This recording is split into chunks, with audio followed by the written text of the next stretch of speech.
Hello, everybody, and welcome to What's Up with Alex Giafanos. We're here with Stay in Space. Oop, there is the background noise there. So, I'm going to wait here while everybody kind of gets in and gets to join in here.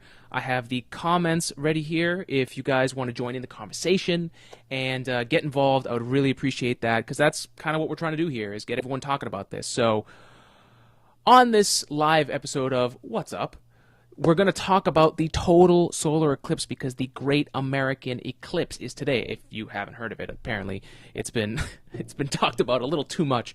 And so what I want to do here with this episode is not rehash all the things that have been talked about before, but to actually go over some other things, dive deeper into it that the news may not have scraped too deep for. So we're going to go over that. We're going to talk about what to expect, and we're going to talk about safety, obviously, what to look out for, what to use, what not to use, a little bit about the position of the moon, because even I had a moment where I had to do some little research because I wasn't imaging it, picturing it well, and also why a total solar eclipse is so important. I mean, everyone's making a big deal about it, but why is it important? What is the history behind it, and what do total solar eclipses do for science? So we're going to go into all of that. So real quick, I'm just trying to see if I can get this link. Nope, I guess not. Okay, so we'll be posting this later. Okay, so let's begin. It is the What's Up episode for the Great American Eclipse for all of you that are just joining in, and we're going to talk about, to start, what to expect. So for those that are in the actual path of totality, which is that shadow band that crosses the entire contiguous United States, those people are going to be experiencing some the most amazing cosmic events that we can see on planet Earth that I can think of. Okay, that's a reach, but it's an amazing thing. I mean, it is. When you're in the path of totality, you're experiencing the blackest black that you've ever seen. Stars will seemingly pop out of nowhere during the daytime, and wildlife, including plants and animals, will actually react to the sudden change of sunlight. Slight temperature and weather changes will happen due to the change in heat from the sudden loss of sunlight, and shadows will change because the amount and shape of the light from the sun changes.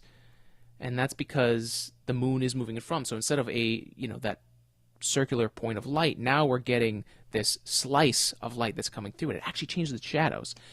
Now, to move on to safety, we have to talk about safety because, look, there's no reason to get injured here, folks. So let's talk about it. What to use and what not to use. So first, you have to make sure that you are using solar filter glasses or covers if you intend on observing the sun directly or while photographing it.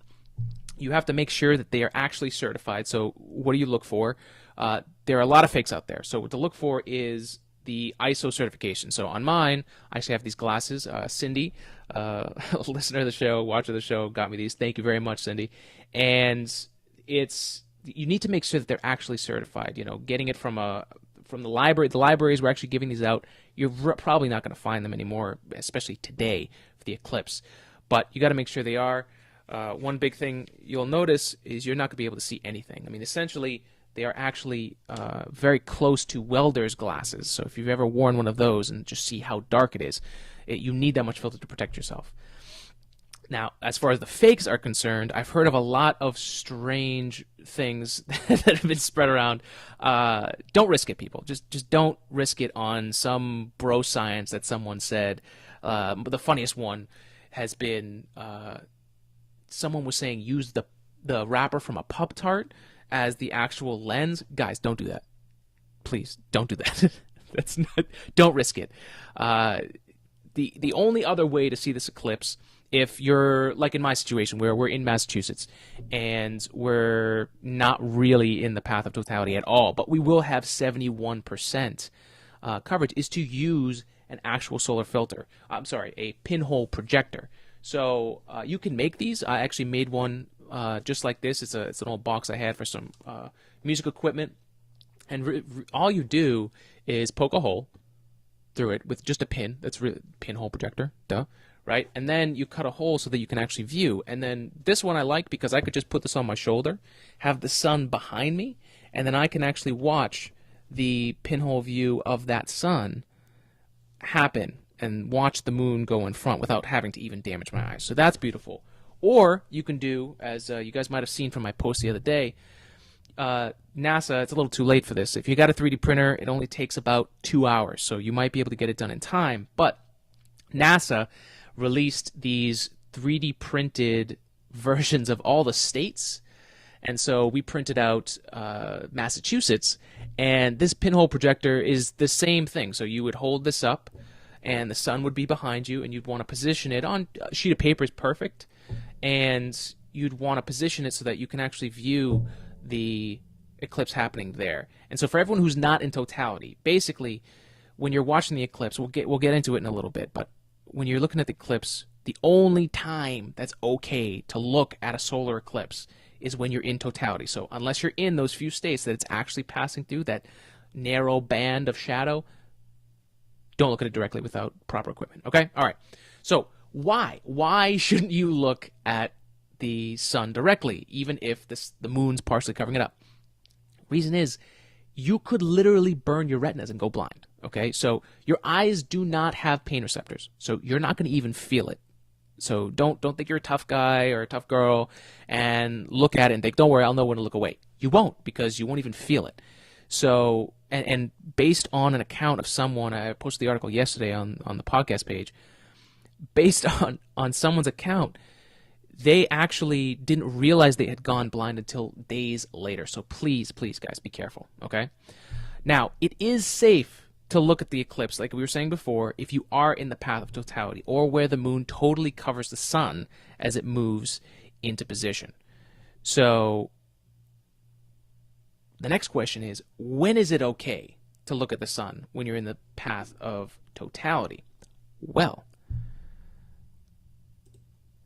you want to make sure that when you're looking with your glasses or your filter, when you're seeing this last glimpse, let me get my finger here. So this last glimpse up here in this picture, in that top corner there, that's the last moments where you're going to realize that the sun actually is almost gone and covered up completely. And after that happens, you are in totality, and then it is okay to look and take off your glasses. But again, only if you're in the path of totality.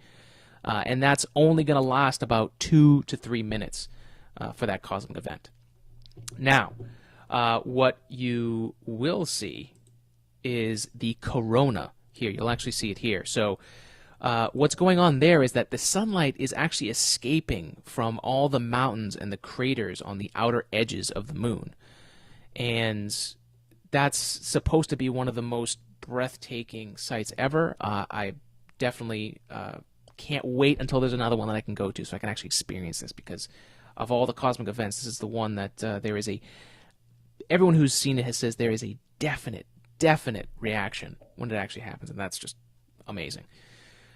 So to talk about the actual position of the moon, like I said, yesterday I had that moment with myself where I was like, I don't think I know the moon phases as good as I thought I did, so I had to do a little bit of refreshing and figure out what was actually happening. So again, if we take out a little recap, if we look back and the sun, the moon, and the earth are orbiting the sun, right? And you're looking perpendicular down on all of that orbiting, right? You would see that the moon is always half lit. So it's always half lit, half dark, except in the case of a total lunar eclipse where the sun is where the earth is blocking out the sun. It's always that way. So whenever you have a total solar eclipse, that means that you're always going to have a new moon. So that kind of threw me off. I hadn't really considered that before directly. And the other thing is that because of that, during the day, you're not going to really see much of the moon going up to the point of the eclipse. You're only going to see a sliver on either side as it makes its way across the sky during the daytime. So, next, why are total solar eclipses so important? So, to get into it here, total solar eclipses are something that we've been looking at for a really, really long time in human history. It's obviously something that was pretty evident. People used to think the gods were mad at them, or there's actually a few cases of battles where people used people used the prediction of when this would happen to literally influence history. They made themselves look like they knew the future, that they predicted this, or even that. I remember that I was reading history. I don't remember what battle it was, but a total solar eclipse happened during the battle, and the entire battlefield stopped. And I think they actually came to terms after that, because they actually thought that the gods said, enough is enough, you're done. But the reason because of that is because before the invention or the use of photography, astronomers and observers the only thing they had to draw pictures and actually talk about and explain what they saw. So basically, it was all anecdotal, and it totally depended on how believable that person was who saw it. But even before the era of photography, we were learning about solar weather way before we even went into space, and definitely before we had any idea what it was. Also, helium was discovered from viewing total solar eclipses before we even discovered it on Earth. Helium, which was named after the sun, i.e. for the Greek god Helios, or in Greek it's pronounced Ilios. Helium is the dominating element of our sun.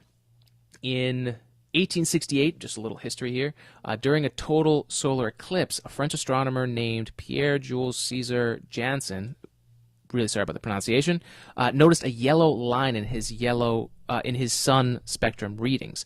And then an English astronomer, Sir Norman Lockyer, realized that this line had a wavelength of 587.49 nanometers, which no other element known at the time could produce. So he rightly named it and named it helium. Next, a total solar eclipse is the perfect time to make observations of the sun from Earth that are not possible otherwise. So even in our best solar observing satellites, they make use of a disk that actually covers the sun in order to take images and videos of the solar activity, essentially creating the same conditions as a total solar eclipse.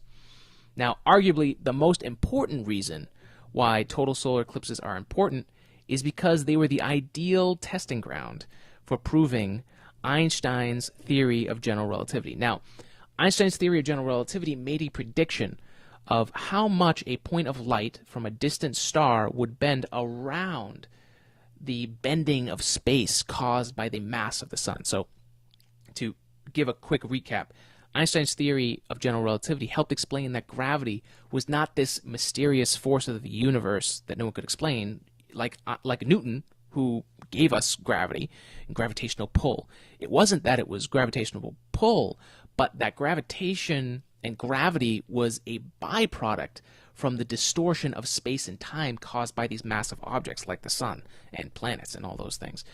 So you're probably aware of E equals mc squared, the Big Bang Theory, and string theory. They all came from general relativity. But if there weren't passionate people in science at the time who were willing to risk their lives to attempt to capture the eclipse during World War I or on later expeditions to Africa and Australia at the time, then we may have missed the opportunity, and we never would have gone to the moon had science fiction or Today in Space. The fundamental driving scientific force moved from Newton's laws to Einstein's general relativity. I'll be doing an episode on the Today in Space podcast soon covering the journey of Einstein's theory, so make sure to look out for that. And that does it. If you have any questions, I'm going to check real quick. I don't see any. Hello, how are you? But if you have any questions, I'll give you a sec. But just make sure to feel free to leave them in the comments below. If you haven't been practicing taking photos with a solar filter this week, don't stress yourself out trying to take pictures during the 2 to 3 minute window for the eclipse today. Just enjoy it. If you really do have to do something today, like myself, there is a plethora of citizen science that you can take a part in. So go to http://eclipse2017.nasa.gov. Whew. Words are hard today. And see all of the content there and look for citizen science. If you have any pictures, videos, or you want to share your experience from today, please contact me here on our Facebook page at Today in Space Podcast, on Twitter at El Greco, that's ELGR3CO, or via email at todayinspacepodcast@gmail.com. In the meantime, I am off to get set up outside and capture the solar eclipse in my own backyard in Massachusetts. Although I won't be in the path of totality, there is still something I can do and plenty of citizen science that I can take part in with the 71% eclipse range that we'll be in. I'll be taking video and audio during the eclipse, including some experiments, one of which will be a video capture of the change in shadows from a partially eclipsed sun.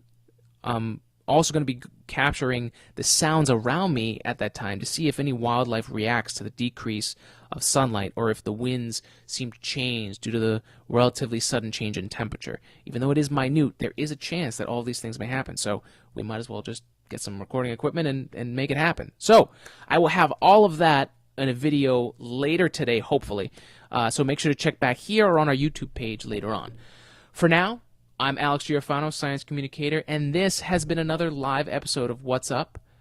Today in Space. If you are in the contiguous United States of America, make sure to get a chance to get outside and experience the amazing cosmic event that is the Great American Eclipse.